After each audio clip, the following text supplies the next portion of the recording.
अभी आप सुन रहे हैं हमारा म्यूजिक की शानदार प्रस्तुति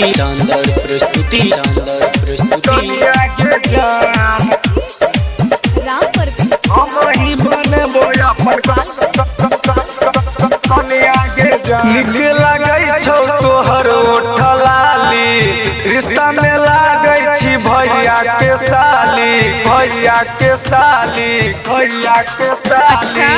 निक लागै छौ तोहर ओठ लाली, रिश्ता में लागै छी भैया के साली। किन को देबो धनिया के जान, औरो हम देबो पजनिया के जान, ओ धनिया के जान, ओ धनिया के जान, तो हम ही बनेबो अपन कनिया के जान, ओ धनिया के जान, ओ धनिया के जान, तो हम ही बनेबो अपन कनिया के जान, कनिया के जान, कनिया के जान, कनिया के जान, हम ही बनेबो अपन कनिया के जान।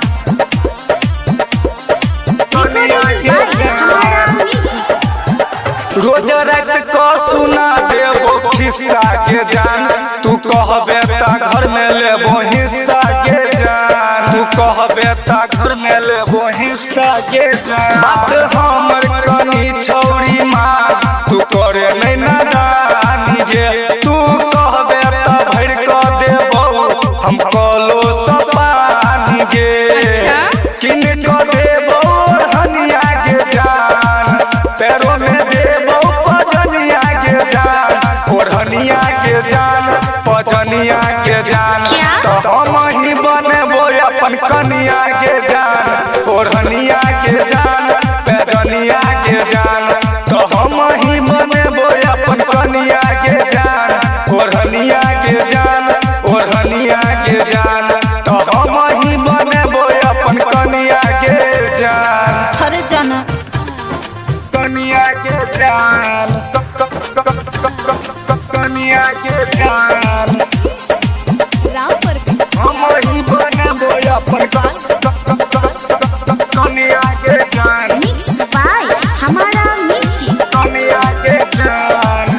राइटर सुशील तो लिख दिलकै गाना के जान, सतीश बेदर्दी के घर छै पतौना के जान,